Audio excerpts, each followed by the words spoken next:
Salut à toi! Alors aujourd'hui on va parler des équilibres en danse. Alors les équilibres, tu peux les retrouver partout, aussi bien à la barre, au milieu, lorsque tu apprends une chorégraphie et dans tous les styles de danse. Alors pourquoi les travailler?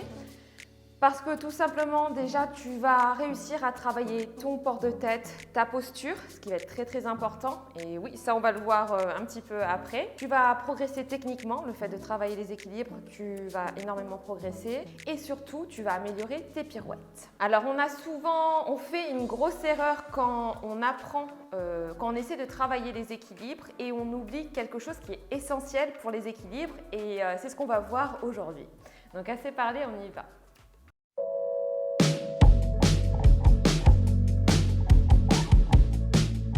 Alors, pour travailler tes équilibres, de ce que je peux voir, en général, on pense souvent aux jambes. Et c'est bien sûr que l'ancrage au sol, la position des pieds, l'alignement de tes hanches, genoux, orteils, c'est très important parce que sans ça, tu ne pourras pas avoir d'équilibre, au niveau de ta cheville également. Mais il n'y a pas que ça pour améliorer les équilibres. Ce qui va être très important, ça va être deux choses, mais surtout une.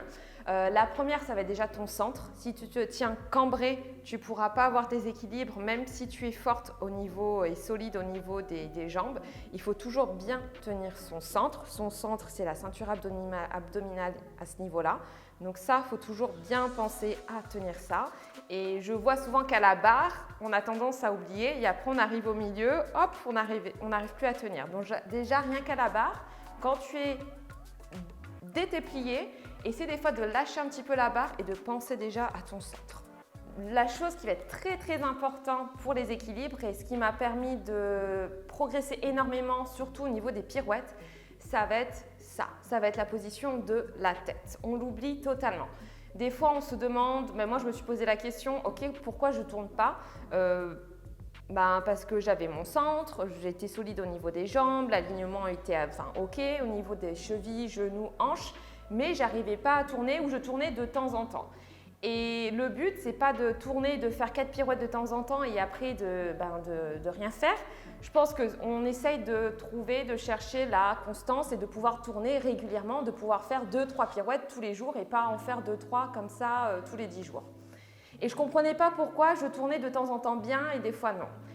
Ce qui est important, c'est la position de la tête. Et ce que je vois énormément, c'est que des fois, on est super bien maintenu au niveau de la ceinture abdominale, mais on a tendance à positionner la tête légèrement en avant, comme ça. Ou des fois, ça peut être l'inverse aussi, ça peut être aussi comme ça. Si tu positionnes ta tête légèrement en avant, ça va totalement tout décaler. Tu auras beau être bien maintenu ici, avoir des jambes super solides, à tout tenir, les fesses, etc. Mais si tu mets ta tête légèrement en avant, déjà, qu'est-ce que tu vas faire? Tu vas mettre tes épaules un tout petit peu vers l'avant et ton alignement, il sera totalement, entre guillemets, foutu.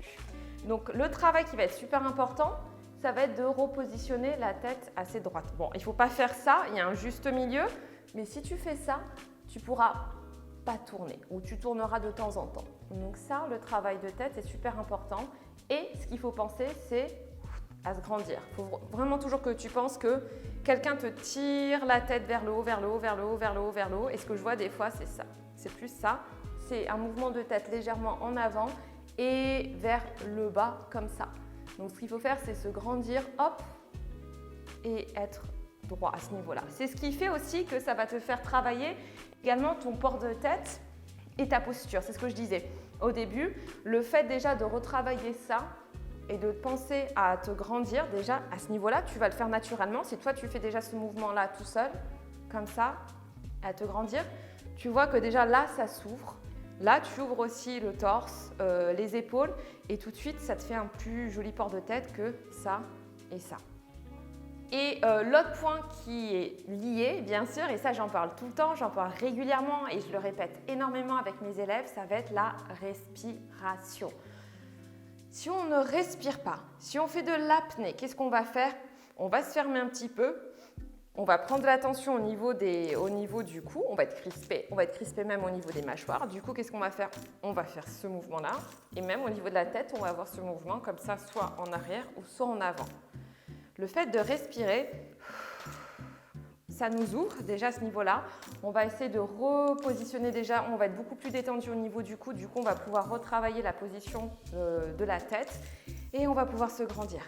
Et je sais que ça paraît bête, mais la respiration, si tu as pris l'habitude de faire de l'apnée, tu vas voir que ça va être très difficile au début d'apprendre à respirer. Et ça, il faut que ce soit obligatoire. Il faut que tu t'obliges à respirer, à respirer, à respirer. Et ça va te permettre de corriger et d'ouvrir ça et d'avoir aussi un joli port de tête à ce niveau-là. Si tu n'arrives pas à le sentir, parce que ça peut arriver de ne pas sentir ça, c'est-à-dire que peut-être que pour toi, le fait d'être comme ça, c'est naturel. Maintenant, le fait de mettre ta tête ici, de mettre tes épaules ici, peut-être que tu ne le sens pas. Ce qui est normal, hein, si tu as l'habitude de danser comme ça, tu ne vas pas le sentir. Ce qui est important, du coup, peut-être à faire, c'est filme-toi ou regarde-toi dans un miroir au début pour essayer déjà de le voir. Le fait de te voir comme ça, tu peux te filmer, tu mets ton téléphone comme ça sur le côté et tu te filmes et après tu vas regarder, tu vas faire « Ah oui, d'accord, faut que je le corrige ». Une fois que tu t'es vu, une fois que tu as vu ton positionnement, tu vas comprendre et tu vas commencer après à le sentir. Ça va prendre du temps un petit peu, ne t'attends pas à le sentir directement dans ton corps comme ça, mais avant de le sentir, il faut que tu le vois. Si tu n'arrives pas à le sentir, regarde-toi, apprends déjà en te regardant à te corriger automatiquement et après petit à petit, tu vas commencer à le sentir. Après, je ne te conseille pas de te regarder tout le temps dans le miroir. Le miroir, c'est une aide. C'est bien de se regarder de temps en temps justement pour corriger, mais après, il faut que tu essayes aussi toi de le sentir. Donc, tu peux essayer même de fermer les yeux des fois et de faire ce travail de tête. Et tu vas voir même dans tes équilibres, tu peux essayer de te mettre en équilibre à pied plat. Tu positionnes ta tête mal, entre guillemets, tu fermes les yeux, tu vas voir que tu ne pourras pas tenir. Et après, tu essaies de bien positionner ta tête et tu fermes les yeux aussi, tu vas voir la différence également. Les 3 points essentiels, en tout cas à mes yeux, ça va être ton centre, ta ceinture abdominale ne va pas dans le cambré ou à l'inverse ici, voûté. Ça va être la position de ta tête, ne la mets pas trop en avant ou trop en arrière. Et l'élément principal aussi, ça va être la respiration parce que sans respiration, tu ne pourras pas te grandir, tu ne pourras pas corriger ta tête et tu ne pourras pas vraiment maintenir ton centre tout le temps. Travaille ça déjà, te lance pas dans des pirouettes comme ça de droite à gauche, essaie de retravailler tes équilibres à pied plat sur demi-pointe, fais une pirouette et après, une fois que tu as réussi à corriger ta posture, lance-toi et travaille-le. Mais ne te lance pas tout de suite maintenant pour faire 10 000 pirouettes. Donc voilà, commence à travailler toutes ces petites choses pour améliorer ta posture. Faut que tu apprennes, faut que tu patientes. Les résultats, faut que tu sois patient, pardon. Les résultats vont venir petit à petit. Ça ne va pas venir comme ça en une semaine parce que si tu as l'habitude de danser comme ça depuis 15 ans, 20 ans ou je ne sais combien d'années ou même 2-3 ans, il va falloir du temps. Il va falloir du temps pour ton corps pour réapprendre à avoir cette nouvelle posture. Donc, sois patient, mais pense-y déjà maintenant. On se retrouve dimanche prochain dans une nouvelle vidéo. Surtout, n'hésite pas à t'abonner, partager et liker. Passe une bonne journée. Je te fais de gros bisous. Ciao.